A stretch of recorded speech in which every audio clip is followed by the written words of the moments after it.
Baik, Assalamualaikum warahmatullahi wabarakatuh. Halo semuanya, perkenalkan nama saya Andi Alfiansyah dengan NIM 231011089. Saya dari IKA 23B, Prodi Ilmu Komputer. Pada kali ini kita akan menjelaskan tentang algoritma penjadwalan pada mata kuliah sistem operasi. Nah, aku jelaskan sedikit nih algoritma penjadwalan. Algoritma penjadwalan didefinisikan sebagai serangkaian aturan yang menentukan tugas mana yang akan dijalankan pada saat tertentu. Algoritma ini memainkan peran penting dalam mengalokasikan sumber daya secara efisien dalam sistem nirkabel dengan memutuskan pengguna mana yang akan aktif dalam slot waktu tertentu. Contoh dari algoritma ini yaitu first come first serve, shortest job first, round robin, dan priority scheduling. Nah, pada kali ini kita akan menjelaskan satu algoritma yaitu first come first serve. Baik, algoritma first come first serve ini atau FCFS secara otomatis mengeksekusi proses dan permintaan yang diantrikan sesuai urutan kedatangannya. Algoritma ini mengalokasikan pekerjaan yang pertama kali masuk dalam keantrian ke CPU, kemudian mengalokasikan pekerjaan kedua, dan seterusnya. Adapun karakteristik dari algoritma penjadwalan first come first serve atau FCFS ini terkait banyak nih. Yang pertama, FCFS itu mengikuti pendekatan non preventif. Dan yang kedua mengikuti kriteria waktu kedatangan untuk proses seleksi. Ketiga, proses memilih pekerjaan pertama dalam antrian siap dan berjalan hingga selesai. Mendukung algoritma penjadwalan preventif dan non preventif. Semua pekerjaan dilaksanakan berdasarkan siapa yang datang pertama akan dilayani pertama, dan siapa yang datang terakhir akan dilayani terakhir. Proses yang lebih kecil akan memimpin jika terjadi seri. Waktu tunggu umum cukup tinggi karena modus operandi yang diikuti FCFS. Algoritma ini layak untuk digunakan dan diimplementasikan dalam jangka panjang. Proses tidak terlalu rumit dan mudah dipahami. Setiap implementasi mengikuti antrian siap first in dan first out atau FIFO. Adapun kelebihan dari algoritma ini, yang pertama, mudah diimplementasikan. FCFS ini sangat mudah dipahami dan diimplementasikan karena hanya membutuhkan antrian queue untuk mengatur proses berdasarkan urutan kedatangan. Yang kedua, adil secara teoritis, di mana semua proses dilayani sesuai kedatangan sehingga proses yang datang lebih awal diproses terlebih dahulu. Yang ketiga, overheat rendah. Tidak ada pertimbangan prioritas yang pada proses sehingga menghilangkan kemungkinan atau ketidakadilan dalam pemrosesan. Selanjutnya, adapun kekurangan dari algoritma penjadwalan FCFS. Yang pertama, masalah konvoy efek, di mana proses yang memerlukan waktu CPU lama dapat membuat proses yang lebih pendek dan menunggu lama, menyebabkan konvoy efek dan waktu tunggu yang meningkat untuk proses-proses lain. Nah, yang kedua ada waktu tunggu yang sangat lama untuk proses yang pendek, di mana algoritma yang kurang efektif untuk sistem memerlukan respon cepat karena proses durasi lama memperlambat seluruh sistem menumpuk. Dan yang terakhir ada ketidakefisien untuk sistem interaktif. Nah, langsung saja kita ke contoh soalnya. Diketahui terdapat 4 proses CPU, masing-masing memiliki arrival time atau AT 0579 dan burst time BT 15, 12, 10, 3. Nah, kita disuruh mencari current time CT, turnaround time TAT, dan waiting time atau WT. Langsung saja kita ke cara kerjanya nih. Nah, yang pertama-tama kita membuat kolom dulu, dimana setiap proses P1, P2, P3, P4 dan ini adalah arrival time-nya 0579, burst time 15.12.10.3. Nah, untuk mencari current time atau CT, rumusnya itu ya adalah BT1 ditambah BTN, di mana BTN ini adalah jumlah keseluruhan dari burst time. Nah, untuk mencari current time pertama, kita membutuhkan bantuan dari start time, di mana start time ini bernilai 0.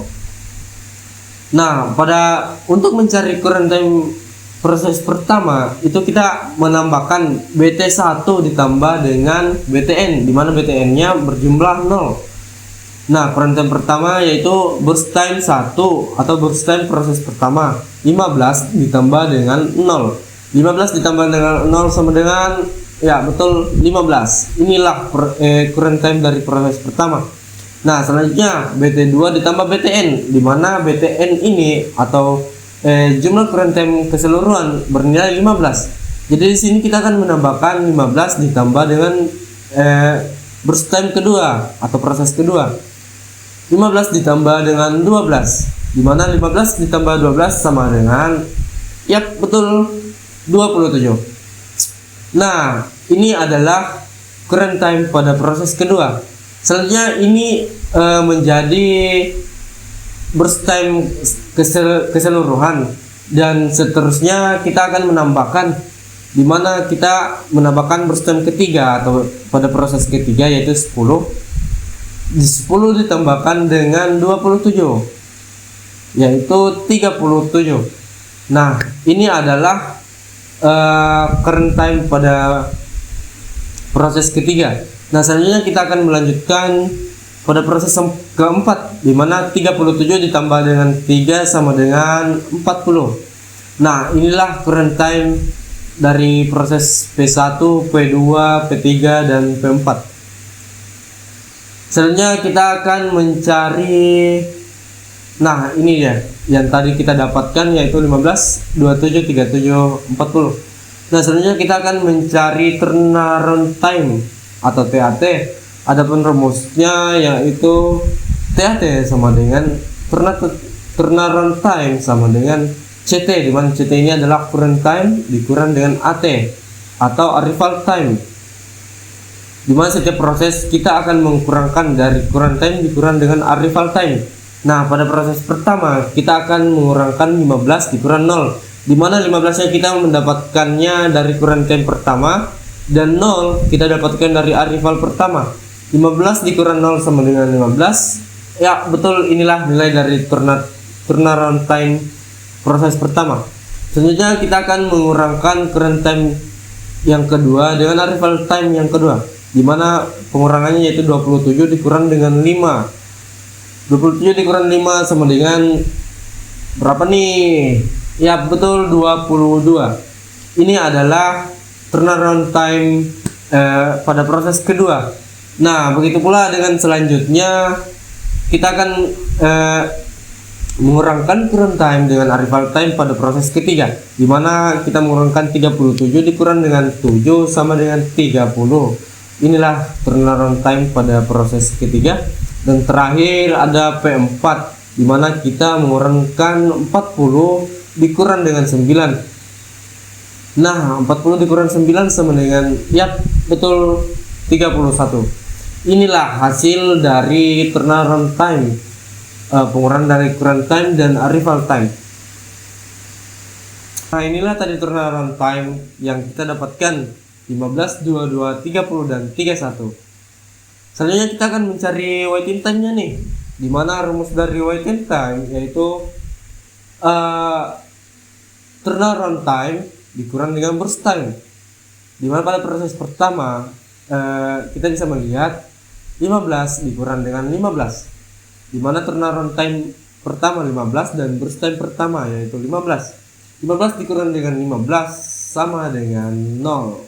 Ya, inilah waiting time dari proses pertama yaitu 0. Nah, selanjutnya kita akan mencari pada proses kedua nih, turnaround time kedua yaitu 22 dikurang dengan burst time kedua yaitu 12 sama dengan 10. Nah, inilah waiting time pada proses kedua. Sebenarnya pada proses ketiga itu ada 30 dikurang dengan 10 sama dengan 20. Nah, yang terakhir ada 31 dikurang 3 dan jawabannya adalah 28. Inilah nilai dari waiting time pada setiap proses, di mana proses pertama ada 0, proses kedua ada 10, proses ketiga ada 20, proses keempat ada 28.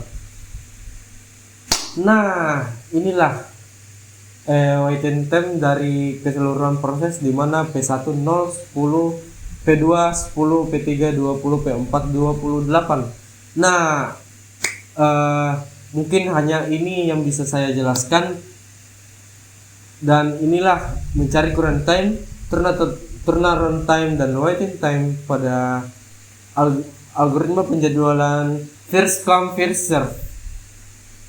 Mungkin hanya ini yang bisa saya bawakan.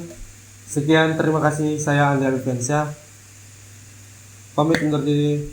Assalamualaikum warahmatullahi wabarakatuh. Audio Jungle.